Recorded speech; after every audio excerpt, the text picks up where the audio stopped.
Evening settles into the space between the house and the fence, a quiet claiming of the garden by the half-light. The white flowers seem to arrive with the dusk, not as a display but as a slow emergence. They hold the fading day, each pale petal a small vessel for the remaining light. The air itself feels stilled, gathered in this enclosure, waiting. From the low angle of the hostess' edge, the garden is a world apart, a room without walls where the ceiling is the darkening sky. The path leads nowhere urgent, only towards the quiet promise of the house, its window a dark mirror to the gathering night. This is not a garden of activity, but of presence, a place where one might simply stand and watch the light surrender to the coming dark.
On the old brick of the house wall, the roses hold the final warmth of the day. Their petals, thick with a soft inner light, seem less like parts of a plant and more like echoes of the sun itself, captured and held against the cooling stone. The trellis offers a simple geometry, a frame for their quiet congregation. Nothing moves. The light is a slow, deliberate gift, falling only on these few blooms before retreating completely. It is a private illumination, for the wall, for the garden, for no one but the gathering dusk. This small moment, a cluster of white against the enduring brick, is the garden's last word to the day, a silent and luminous farewell.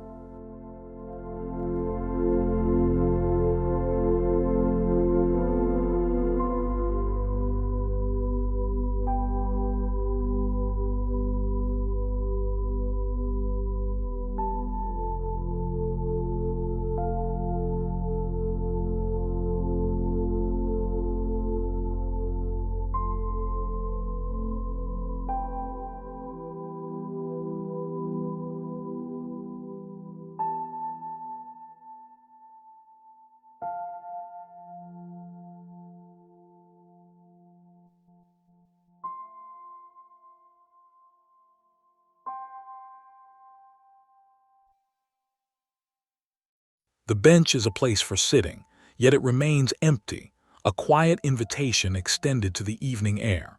Before it, the gravel garden unfolds, its gray stones a muted canvas for the gora's delicate dance. Each small flower, a flutter of white, hovers on its stem as if suspended in the still air, not by wind, but by the very lightness of the dusk. The low stone wall defines the edge of this small territory, a gentle border between the cultivated paws of the garden and the deeper darkness of the lawn beyond. This is a room furnished with silence and soft motion, a place where the act of sitting is implied, a possibility held in the space between the bench and the fading light.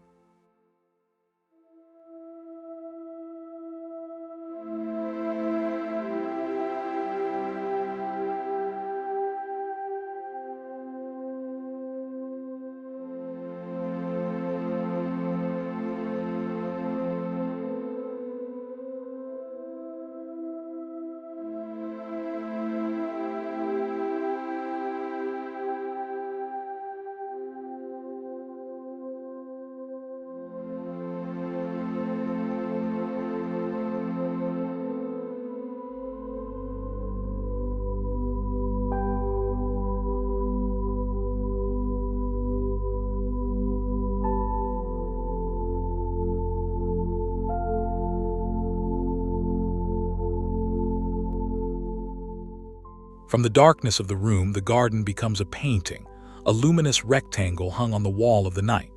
The open door is no longer an exit but a frame, and the step beyond is not a path but a descent into the artwork itself. The white phlox and daisies are not clearly defined. They are impressions of flowers, suggestions of bloom, their forms blurred by the soft, dying light into something almost abstract. This is the garden as seen from shelter, a space observed from the threshold of home. It is a view, a possession of the eye before it becomes a place to walk. The interior and the exterior meet at this open seam, a silent conversation between the dark of the house and the lingering light of its small, enclosed domain.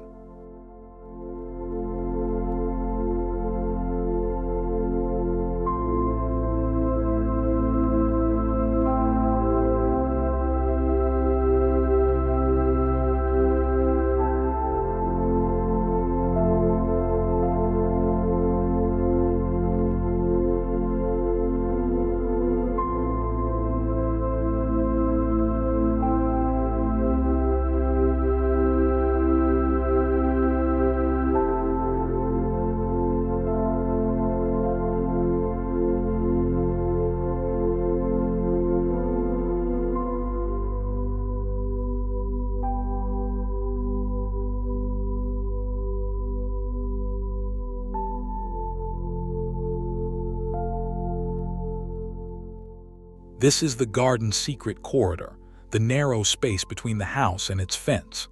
Here, the garden is reduced to a simple line, a white border tracing the edge of the wooden wall. The impatiens offer their modest blooms, a quiet persistence of color in the tight space, while the single delphinium rises like a sentinel, a brief exclamation mark against the grain of the wood. The high, dark window looks down on this passage, a private observer from the house. Nothing passes through here but the cooling air and the last of the light. It is a space of transit made into a space of pause, proving that even the smallest, most overlooked part of the garden can hold the evening's quiet grace.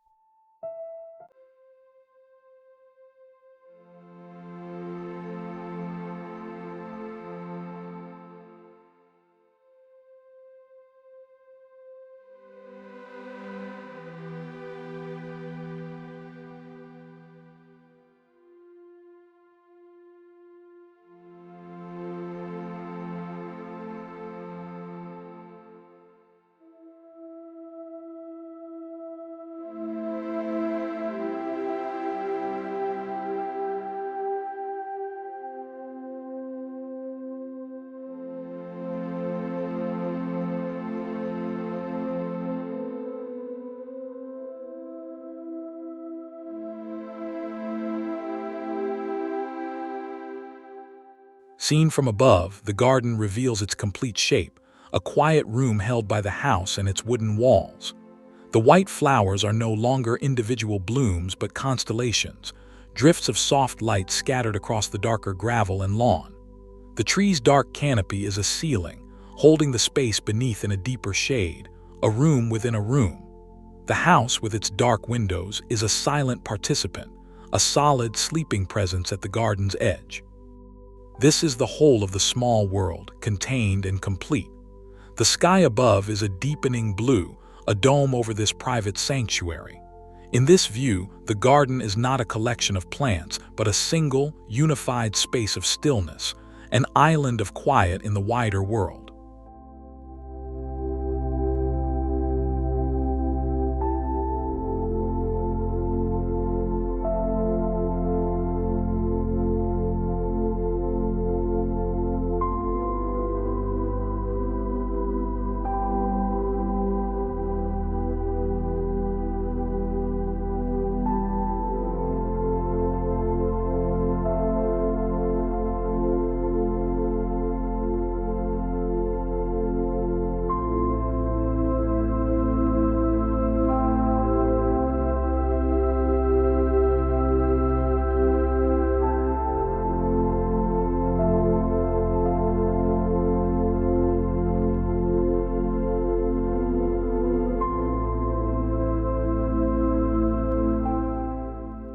In the final moment of light, a single flower begins its slow opening, a private event witnessed only by the settling dark. The petals are not yet open, but they hold within their folds the promise of a pure, luminous white, a light waiting to be released. The surrounding leaves recede into a soft, green darkness, their focus surrendered to this one small act of unfolding. It is a moment of profound intimacy, a secret shared between the flower and the night. This is the garden's most essential work, a blooming that requires no audience, a slow, silent emergence into the cool air. The light that lingers is a benediction, a final touch before the flower takes up its own glow under the rising moon.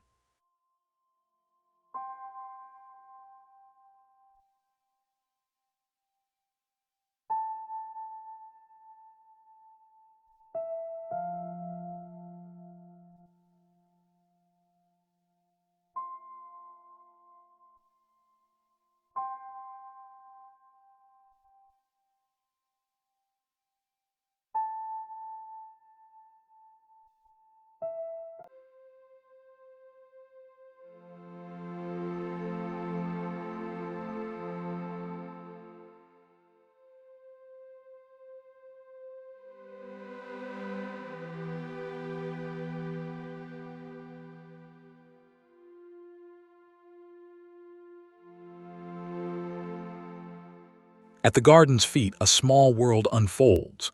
The moss is a miniature landscape, a dense green carpet soft with the evening damp.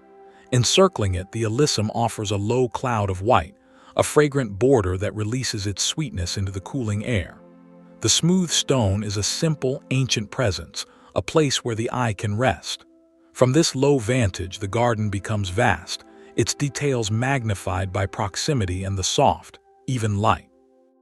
The fence beyond is a distant wall, a boundary blurred by the focus on this small, contained scene. Here, at the very surface of the earth, the garden's quiet life is most intensely felt, a world of moss and stone and tiny bloom, complete and still.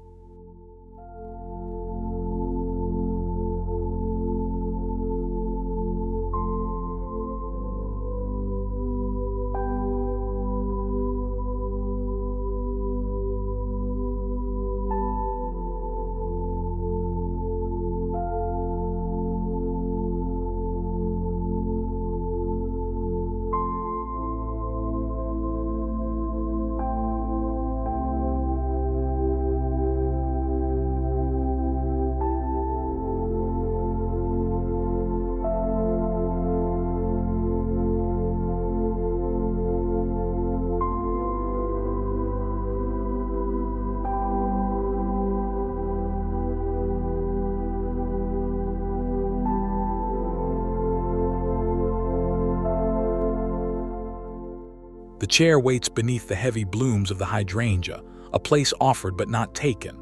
The white flowers, large and luminous in the rising moonlight, lean in as if in quiet conference, their presence a soft shelter over the empty seat. The stone beneath is cool and still. This is a spot for solitary watching, for sitting apart from the world while the garden gathers close. The moon, just beginning its ascent, washes the scene in a silver light, turning the white of the hydrangea to a soft, pale luminescence. The chair does not ask to be filled. It simply holds the possibility of rest, a silent invitation within the enclosed and moonlit room of the garden.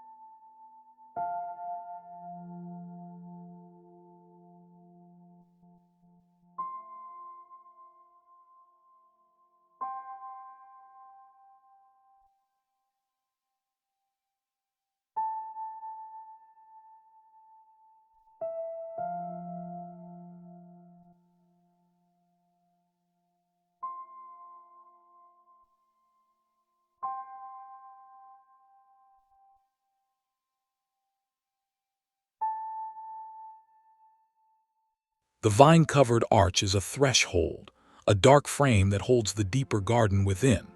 To pass through, it is to enter the quiet heart of the enclosure. Beyond, the gravel path curves with a gentle, unhurried grace, leading the eye towards the small, dark shape of the shed, a humble structure at the garden's edge. The white flowers that line the way are not distinct in this deep light. They are luminous suggestions, guiding the path without demanding attention. This view is an invitation, a promise of the stillness that lies within. The arch does not guard the space. It announces it, a portal between the outer world and this small, contained realm of approaching night.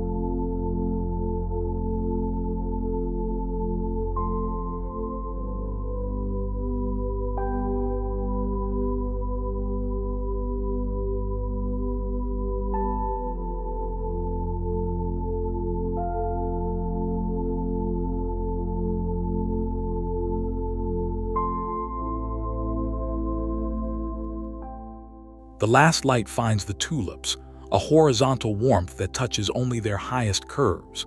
They stand like quiet flames, their white petals kindled by the departing sun. Below, the stems and soil are surrendered to shadow, an anonymity that roots them in the cooling earth. The stone wall behind is a textured witness, its surface catching a faint echo of the glow. This is a farewell, the sun's final gesture to a few chosen blooms before it leaves the garden entirely to the rising moon. The tulips receive this gift in stillness, holding the light for a brief, suspended moment, the last luminous event in the garden's slow transition to night.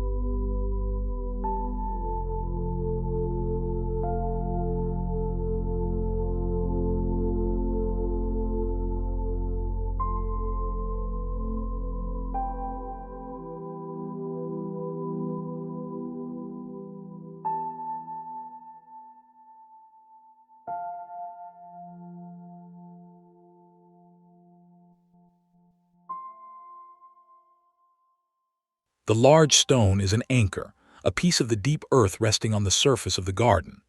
Around it, the creeping thyme forms a soft, fragrant carpet, its tiny white flowers a subtle shimmer in the gray light. Beyond, the lawn is a smooth, dark plain leading to the house, where the patio door holds a reflection of the fading sky, a dark mirror to the world outside. From this low perspective, the garden is a composition of simple forms: stone, carpet, lawn, and glass. Each element is distinct, yet bound together by the quiet, unifying light. This is a scene of profound stillness, where even the reflective glass seems to hold its breath, offering back only the deep and silent color of the dusk.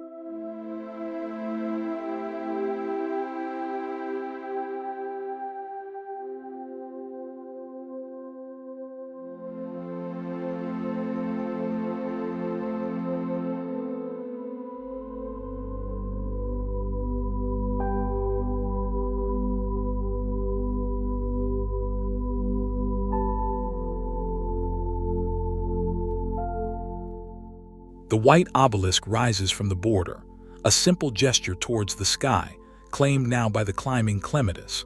Its large, starry blooms are scattered across the structure, each one a point of quiet light against the white-painted wood. Below, the nepeta and campanula offer a softer, lower cloud of white, their forms mingling at the base. The dark hedge behind is a solid wall, enclosing this small, vertical garden within a deeper frame. This is a place of layered stillness, from the low, spreading flowers to the reaching clematis, all held within the garden's close boundaries. The obelisk is not a support for growth, but a partner to it, a shared form with the plant in the quiet work of filling the evening air with luminous white.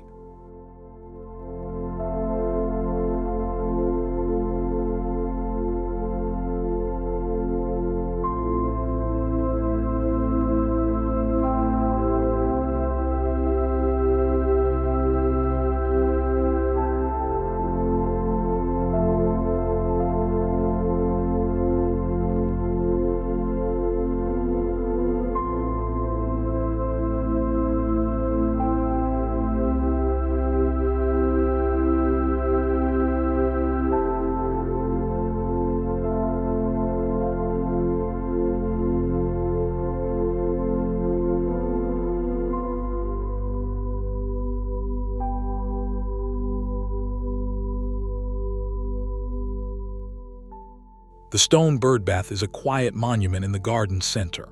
From its base, looking up, its form is simple and classical, a pedestal holding an empty basin to the sky. Within the basin, a few fallen white petals have gathered, a small, accidental offering left by the breeze. Above, the sky is a deep, darkening blue, the last color before the full black of night. The white flowers at the edge of the frame are a soft, distant echo of the petals held in the stone. This is a scene of stillness and gathering, where even an empty vessel becomes a place of quiet accumulation, holding only the fallen evidence of the garden's own quiet life. It waits, in the deep blue light, for nothing but the night.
The garden is complete. Under the rising moon, it has become a world of silver and shadow. The white flowers are no longer flowers. They are sources of light, cool and luminous, floating in the darkness. The house is a dark, solid mass, a silent anchor at the garden's edge, its presence felt but not seen. The enclosing fence is a soft suggestion, a boundary held by the night. This small, enclosed space, which in the day was a place of green and color, has been transformed into a monochromatic study in stillness, a room of silver light held within the larger dark. The long exposure gathers every whisper of luminescence, from the petals to the faint glow of the path. Nothing moves, nothing needs to. The garden, at last, belongs fully to the moon and to the silence. This is its final, luminous form.